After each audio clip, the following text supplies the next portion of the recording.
Welcome to Thoughtful Planning, the place where real conversation, expert insight, and a touch of humor meet to turn our end-of-life uncertainties into self-assurance.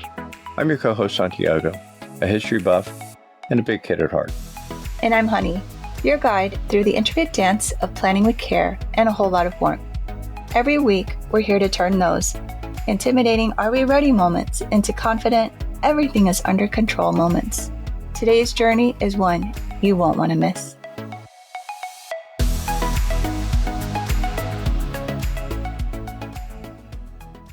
Hi, welcome to Thoughtful Planning. I'm Honey. And I'm Santiago.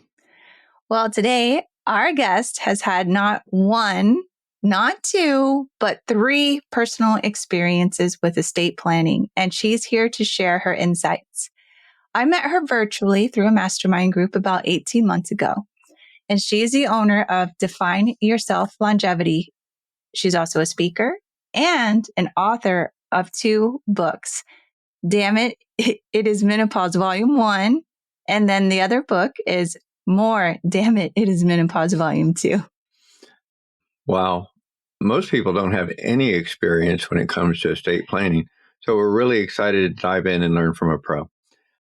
As you process that, I want to pose an essential question. So, how can comprehensive planning for your end of life help with your executor? Great question, babe. And without further ado, I'd like to welcome Sally Bartlett to the show. So, Sally, thank you for being here with us today. Would you please share a bit about your background and your experience with estate planning? Yes, I would love to. And it's really nice to be here with you too. I love your podcast and I've been learning all kinds of things. As Honey, you already said, I'm also a corporate health and menopause coach and educator. So I really love to educate women who are perimenopausal about how to deal with that. And part of that time of life actually over intersects with what you two do, because the time of life, often when a woman starts thinking about estate planning, she is also in that late 30, early 40 to 50s perimenopausal age range. So just a little bit of background on me so that you can understand where I'm coming from. On a personal note, I've been maintaining about a 4 clothing size loss for over 30 years now. And so as a result of that, and I did that without dieting. And so I kind of found a healthy balance between moderate eating, moving in a way that makes my heart sing, but also reduces disease risk and promotes emotional literacy and optimal mental health. So I've been a health coach helping other women with this all these years. So I thought, menopause is not going to be an issue for me. And then lo and behold, it really was. I started having a lot of symptoms, hot flashes. That was one of the big ones, but also mood swings, insomnia. And if you're in a place where you're deciding to do estate planning, that can kind of complicate things because you're not yourself. So I educated myself, and people don't really talk about this topic too much. So kind of like your topic, people don't talk about that. And I educated myself and I decided I'm writing a book because we need to talk about this. And we need to all stick together and support each other. So basically, that's what I've been doing as part of my coaching, is helping women go through this period of life with confidence about their bodies and everything associated with it, such as decisions like estate planning. So one of the many growth opportunities that I've had, or that I've been presented with along my life and my journey, is estate planning on both sides, as was introduced in the beginning. So I'm really happy to be here and talk about 2 important topics together, mostly yours, and hopefully help people to make the journey, make them realize it's worth the money and it's worth walking through the uncomfortable feelings so that you have a better quality of life. Yeah. Well, I didn't even think about the whole being clear of mind and menopause and how sometimes you might not be clear of mind while you're thinking about other things. right. I didn't That's a great connection. So thank you, Sally, for sharing that. Now, I know I talked to you about this before the podcast, but I think you mentioned to me you went through 3 parts of estate planning. One was about your parents' estate, your former husband's estate, and then your current planning with your fiance. So that being said, for the first question we have is being the co-trustee and executor of your parents' estate. That must have been very challenging. And can you tell us about some of the difficulties you faced during that process? Sure. I think what I was probably maybe in my 30s when my parents decided to do estate planning for themselves. And I knew I was assigned as the co-trustee, which I didn't even understand what that meant. I was just kind of la, la, la. Okay, we don't want to talk about that. And I was going to be the executor as well. And so time went by, and sadly, my mother passed away in like 2013. And so then things had to shift a little, because then my co-trustee job kind of came into effect, because it was just my dad and me then. I think I could have this wrong, and I'm not a legal person, so I'm a lay person in this affair. But my understanding was that, I took over for my mother as the co-trustee when she died. And so then in the state that I lived in.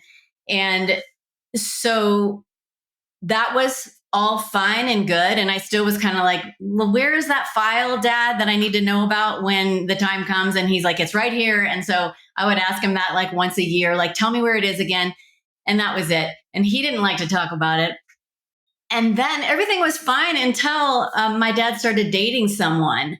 And that became an issue, because there were signs that there was elder abuse or emotional abuse going on by that person my dad was dating. And I'm not going to go into the details, but it was challenging. It was painful. I needed to talk to all my 2 siblings about the issues. We did find it necessary to look for attorneys further to assist us in what was happening there.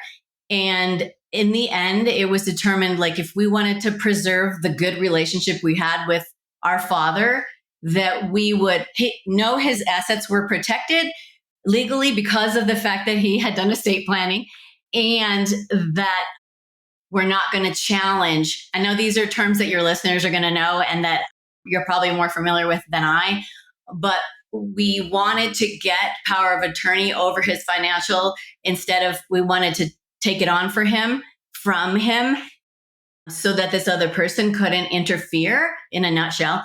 And we determined in the end it would be very costly to do that and would ruin the relationship we had with our father that we loved dearly. So we chose not to do that. And thankfully, everything turned out okay, because we had enough in place to make that happen. So I'm being kind of vague, but I hope that gets the point across of it was challenging, yet super nice that we had what we had in place financially with my father. And I was able to carry out his wishes and peacefully settle everything in the way he wanted it to be handled.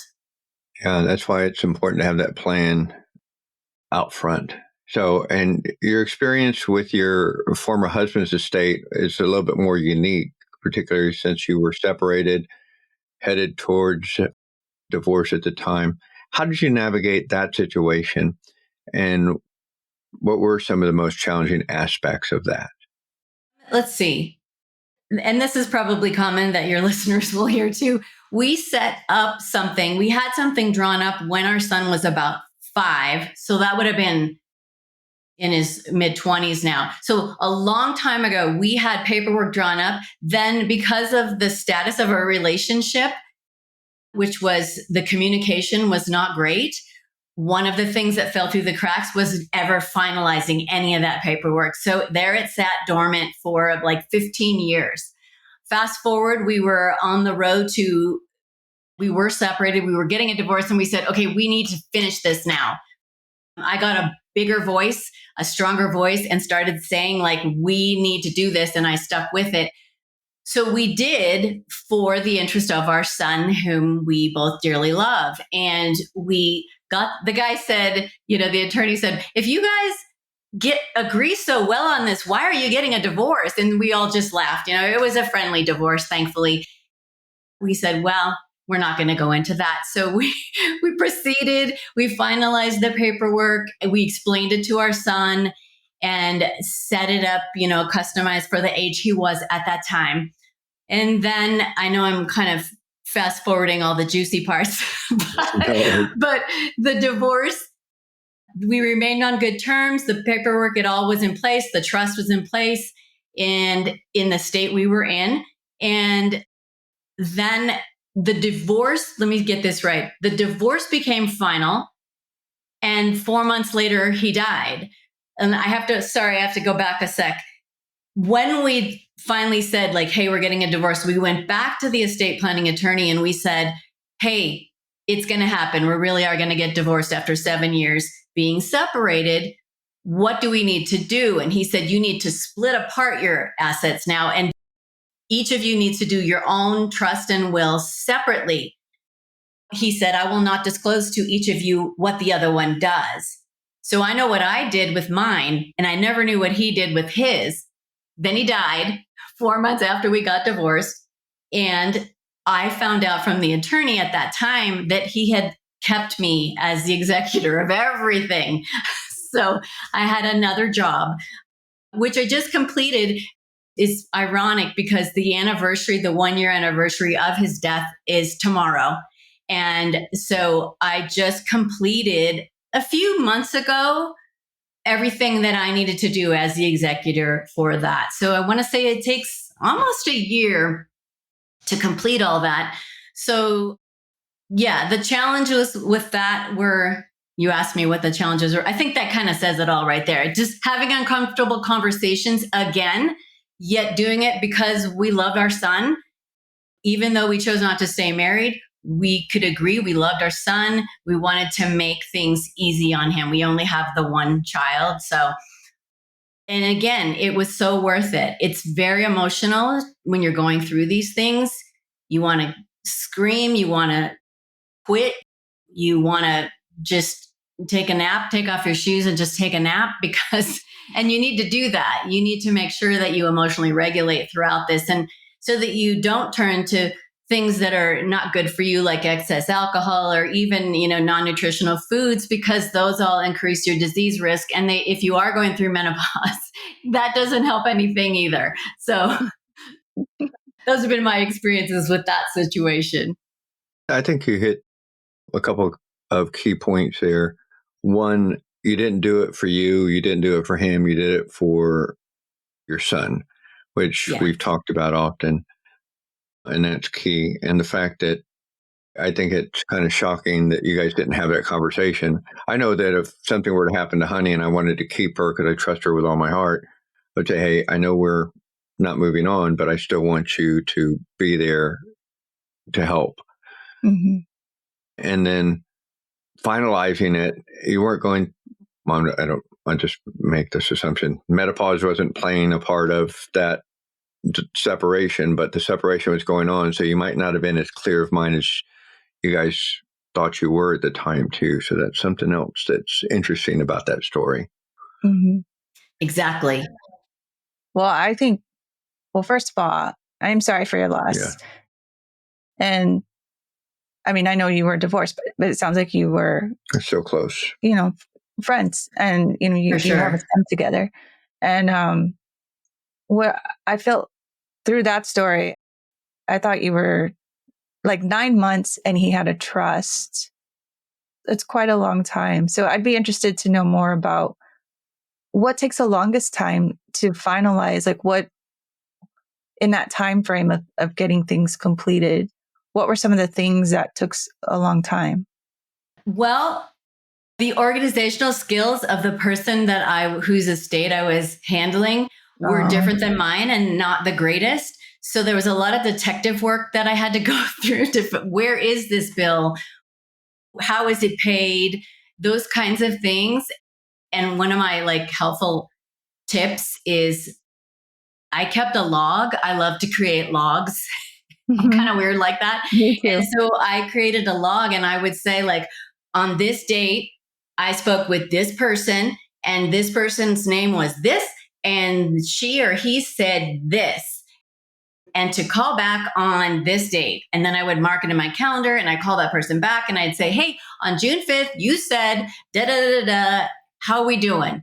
And, always being patient and friendly with the people, but direct. And it took a long time because every single person you deal with, bank account, medical bill, utility bill, things you didn't even know they had, whatever. Every time you deal with each thing, it's a little bit different. One wants the death certificate and it has to be the original. One will take a copy and you could just scan it. Another one wants some paperwork from the attorney. Another one that you just tell them, I'm the executor, and they're like, okay. And that's all they need. So it's different every time. So that's why the note taking is very helpful as far as just keeping track. And like I said, if you're having brain fog, Mhm. you need that documentation again. It really comes in clutch. So that was part of the reason it took so long. And then, of course, you need to do the person's taxes and I used a tax person to help me with that. So Yeah. and that again will differ from state to state. So I won't even go there. But suffice it to say, I did hire someone to do that for me and help me with that and tell me what they needed. And they were in a different state. So I had to keep every time a tax form came in from his work, whatever the bloody blah form for the IRS, I had to scan it, keep track of it, put it in a file, all the things. I think I could have a job doing this. Actually, I've got so much experience now. Yes, sounds like. Wow. Now, currently, if I understood, you recently finalized estate plans with your current fiance, then I'm thinking that must have brought up a lot of emotions and challenges, especially you moved to a new state. I've heard you Mhm. mention a lot like the state you live in. And of course, we know that too, like with attorneys we've talked to, like every state has different rules. So, can you talk about the importance of having boundaries and these uncomfortable conversations in estate planning with your fiance? Yes, I'd love to. The thing I want to talk about is I call myself a recovering perfectionist. And I'm educated. I like to think that I'm average intelligence. And when I don't understand something completely to where I could like teach a workshop on it, I get frustrated. And in the area of legal advice, I feel like I know enough to get by and to get the job done and to educate myself and make good decisions. However, I definitely could not do a workshop on all of these issues.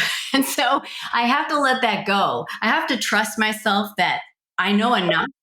And part of that, the way I got to that point was that my fiance and I interviewed four separate attorneys, all from things we had heard. Well, not all, but three of them were from word of mouth recommendations in this new state we had just moved to. So we did the best we could educating ourselves. We took notes. One of the attorneys that we were considering gave us this really cool template, which you all may have something like that in your legacy toolkit, which is amazing, that helped us collect our thoughts and understand what the attorneys were going to want to know and familiarize us with the terms they were going to be using over and over and over. So I didn't just go like freeze and freak out when they said some term that I'm like, wait, power of attorney for financial, power of attorney for health. Like, what are you talking about? And what is it called in this state? And blah, blah. So that was one of the things we encountered. And then we did make a decision together. And then, like you mentioned, honey, they were uncomfortable conversations because I have a son and he is my biological son. He's not the biological son of my fiance, although he loves him and knows him well. So we had to talk about, based on my history with my father and what happened legally with another person trying to reach what we had in place unsuccessfully. I am leery of that. I want to know that my son is going to get half the house if I die first. And so I got really comfortable having those conversations. And it wasn't fun in the beginning. Like, well, if I die first, I want this. And speaking up and saying what I really wanted. And I want to be cremated. And that's for sure. And I want to donate my organs. And so we had to have a lot of conversations. The conversations got easier and easier in the process of interviewing all those attorneys. We learned a little bit. The words kind of would roll off our tongue a little bit more easily, not perfectly. And we were able to have those conversations. And I had them with my son as well. And so the upshot of all that is we, like, literally, I think it's been about 3 weeks now since we did all the signing of the paperwork in a new state where there's some pretty significant changes that are different from our old state, which threw us, but we got through it. And then the thing that I wasn't expecting was that we signed all the paperwork, and then I was just like a mess that day. I wasn't myself, and I'm like, I just have to lie down. I feel like I got hit by a truck. What is wrong with me? And what I came to, because I like to have emotional regulation, I like to know when I'm having really strong feelings, I like to know, what is this about, so that I can take better care of myself. And what came up was that this activated a lot of feelings from dealing with the situation with my father when I was the estate planner, and dealing with the situation with my former husband when I was his executor. I think I said the wrong word just then, but there you go. So it brought up a lot of feelings. And so I say that just to make people aware that don't freak out. That could happen, and you're not going to fall apart. You're going to get through it. You're going to feel those feelings. And I talked to friends about it who knew what, had maybe been through what I've been through before, or a trusted friend where I could say, I think I'm cracking up here and losing my mind. And then I realized, like, no, this is normal. Of course you would have those feelings. Of course you may be processing feelings about your dad's death and your mom's death and your ex-husband's death, the father of your child, for maybe forever. I don't know, but I just kind of want to embrace that and be open to that and welcome that. And I, want to share that message with others that yes, it can be uncomfortable, but it would have been so much worse if I hadn't had all those things in place. So I'm glad I've done it twice now, and that I've made new plans now with this future relationship. And for those of your listeners who aren't married yet, it's a great time to do that stuff, because you really learn more about the person that, it brings up a lot of conversations, especially if it's going to be a blended family, that are really uncomfortable. And you feel, I had to risk, like, I'm going to sound really selfish here, but fill in the blank. This is what I want. And we got through it, and we're stronger because of it. And I'm super excited to marry this man. So there's that. Wow. I don't think that's selfish. No. Saying this is what I want. One of the things we're doing is developing a playlist. And my playlist is going to be way different than her playlist. The pictures are going to be different. Our celebration of life is going to be different. But it's how I think I want to be remembered, and how I think she wants to be remembered. And we're both know that we're going to honor that. Mm-hmm. So I think that's great that you guys are having this conversation and sharing them with your son. I think that's exactly what you're supposed to do, in my opinion. Right. And then I want to say thank you for sharing your feelings, the feelings that you went through, to let the listeners know, like you said, that it's okay. It's part of the process. And that exactly what you said, it's okay. Yeah, so thank you for sharing that. The whole different feelings from when a parent passes to a man that you were with when no longer are, when he passed, those are different emotions. Mm-hmm. And so, all right. Wow, that was deep. So going back to the folks that you actually were an executor for, did your family members have everything documented so you knew exactly what they wanted at the end? Or did they leave some stuff up to you trying to figure it out and guess? When you're talking about my father, I am my daughter's father, whatever. I'm exactly the way he is. So it was perfect. Everything was right in order. And I was like, yes, Dad, yes. So there was pretty much, there still was a lot of legwork. I think that's unavoidable. That took a lot of time. Dividing up an IRA took forever, and balls were dropped. And you're usually dealing with like three different people. Like it's you, your siblings, or whoever's getting it divided among them, and the IRA person, and then the other person that's on the receiving end of all the recipients of the IRA proceeds. So there was a lot of breakdown there and called for a lot of patience. And that was one of the other things that took a long, long time. So I'm not sure if that actually answers your question, Santiago. No, I mean, 'cause you can't plan for everything, but having a 90% solution is often better than not having a solution at all. Absolutely. Absolutely. He was very clear about what he wanted. And he had actually constantly talked about it when he was getting older. He died at 93. Wow. But he was very sharp. And we made it something that was okay to talk about. And, it just took courage. And he didn't want to talk about it. Then I didn't want to talk about it. And then we'd go back and forth over the years for like 30 years. And then finally, in the end, we were both on the same page. Wow.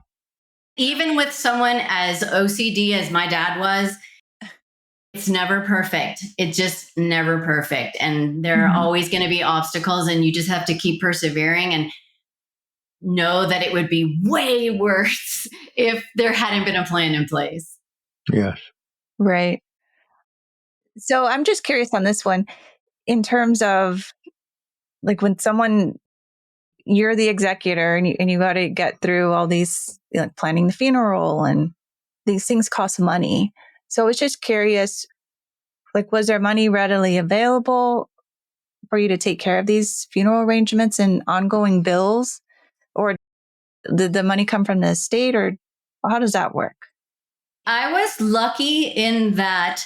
So I had to handle whatever money there was, and I was able to use that money, parts of it. And then I had to negotiate with my siblings and say, like, well, I'm doing this. And by the way, I did say I would like to be paid for this. So we did all the work. And then at the very end of when the memorial had been had and everything had been handled, then whatever was left, I split. And this may sound like it was this huge amount of money. It was not. Like, I hear you talk about that on your podcast too. We're like, we don't have enough money to even be doing estate planning, but everybody needs to do it. And I learned why, for the protection aspect mainly. But we were able to so that decreased the amount that the three siblings got in the end, because I paid myself. I kept track of my time for all the work I did, the admin work I did. And then one of my brothers offered to pay for the memorial, and another one did something else. So it was lovely. I think the fact that we had the plan in place allowed the siblings to all work together. And it was a beautiful thing that I wasn't sure was actually going to be beautiful, but it was. It went fine. It was lovely. And of course, we had COVID in there in the middle of it, because he died in really the height of COVID. And so we chose to wait because we didn't want to do a Zoom service for him. We wanted to do it in person. So it was like 2.5 years later when we actually had the memorial for my father. Wow. And I was really glad we did that. And that also I wanted to encourage people to just do whatever. If you don't know what the person wants, do what feels right for you and the people that are named, because, you just have to kind of in the end go like, okay, we're not sure about this part. We're just going to pray. We knew he wanted to be cremated. We knew all that stuff, but we didn't know if he'd want to wait till after COVID. So that wasn't in there. So Yeah. we made that decision collectively, and we feel good about it. So you just kind of have to go with it. And so we were fortunate that it would have had to come out of our pockets had we not had a small amount to help with those things, because everything costs money. The cremation costs money. Things that I wasn't expecting cost money. I was like, it costs a lot of money to cremate, and things like that. We didn't know. Mm-hmm. Interesting. Sorry, I'm taking notes here because I like the fact that you said, it took courage to do what you did. And it does, having those conversations, it's not easy. And people need to understand that you might piss somebody off. But in the end, you have to do what's right and to honor who we're trying to honor. And it sounds like in your case, there was no one mad. Yeah. Everyone was on the same page. And I think that's really cool. Yeah. I mean, I don't think you hear that. That's not always the case. Right. You don't hear that often. So I think that's pretty cool. Well, there was a little drama, but I'm just kind of leaving that part out. But there always seems to be, right? There was. And whether that girlfriend was going to attend the service, like whether she would show up there, I had some anxiety about that. And in the end, again, I had to just let that go and say, I can't control everything. And if she shows up, like, God love her, and so, yeah, there's definitely drama. I don't want it to look like, oh, we're the model family. Well, but what is a model family nowadays? I mean, really? Yeah. Don't know. And, that's okay. I've had the unfortunate experience of helping somebody that's died in the military, helping the family go through everything. Not exactly an executor, but, you help them navigate the issues with that. So what are some helpful tips that you have, since you've done this a couple times, that besides the log, which I love, any other helpful tips that you might have or advice? Yes. Well, I kind of covered the feelings thing, and that, just let your feelings go all over the place, but learn ways to emotionally regulate and I mean by that, like learning to identify, label, and express feelings in healthy, normal, and appropriate ways, like who it's safe to express them to and who it's not appropriate or safe to express them to, and do that. Get relaxation in there, self-care. Exercise is always good. Just, I like to say, moving your body in a way that makes your heart sing and reduces disease risk. I think I probably mentioned that is super important for stress relief and having that support network. There may be one member in the family, but maybe it's better to not have it be somebody in the family, but somebody like a close friend you trust, maybe who's gone through it before. And then I think just keep, encouraging yourself and saying, like, this is worth it. It's temporary. The discomfort I'm feeling, in the end, it is going to all work out.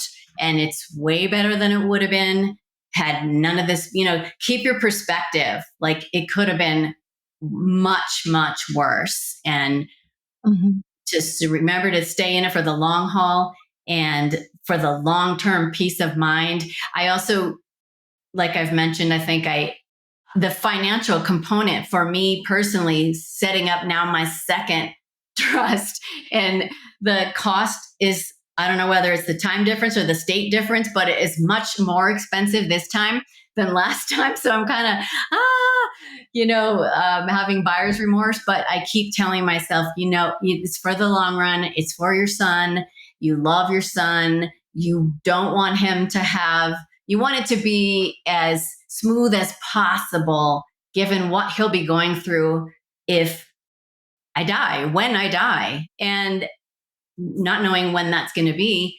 So it's the adult responsible thing to do for those we love. That's perfect.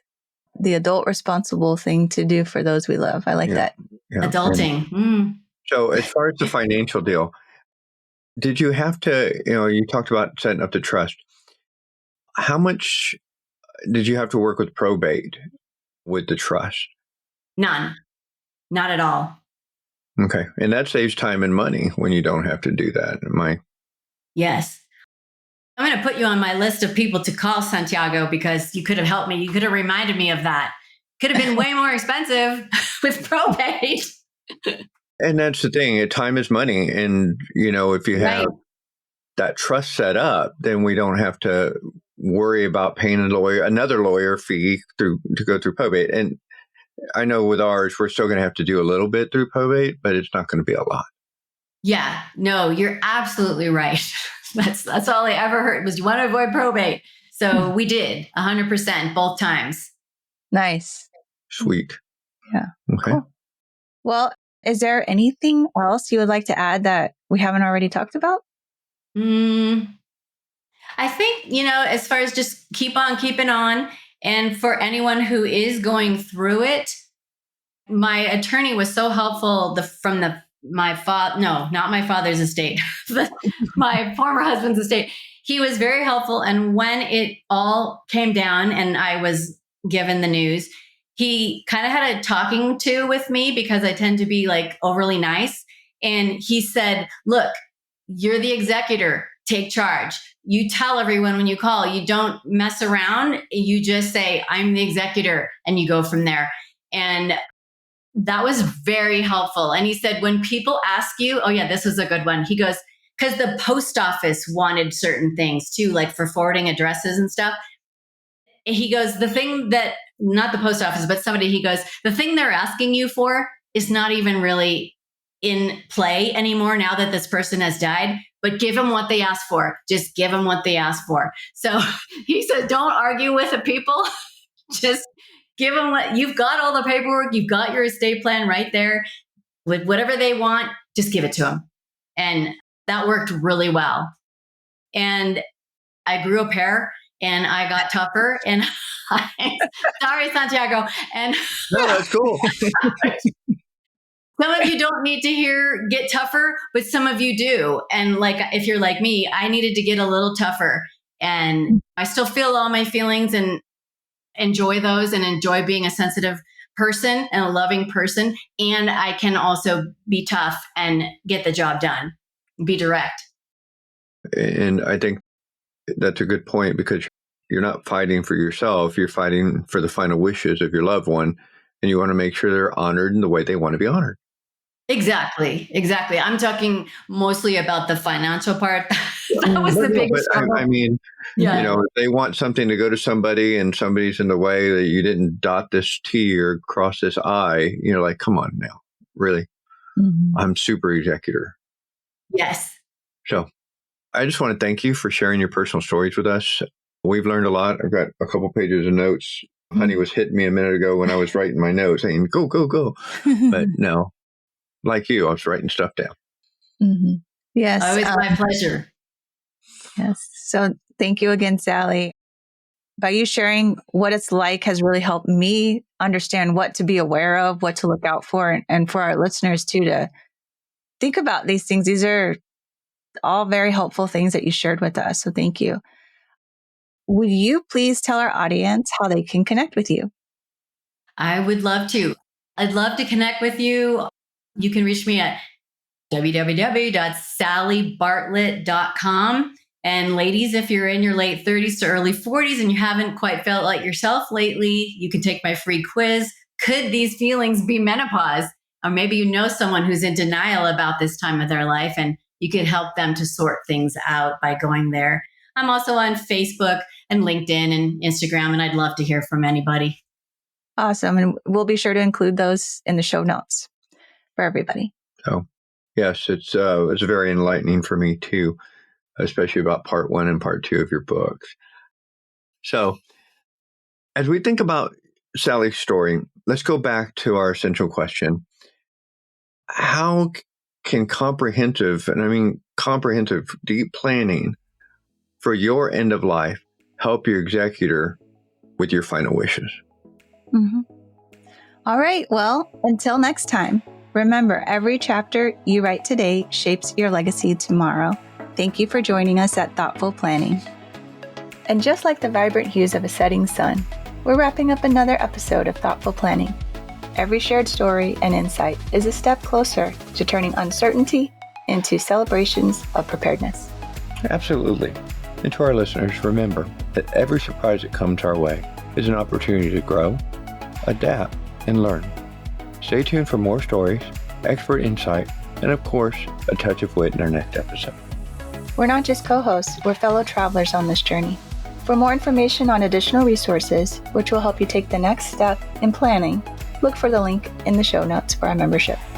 Join us next time for another episode of Thoughtful Planning.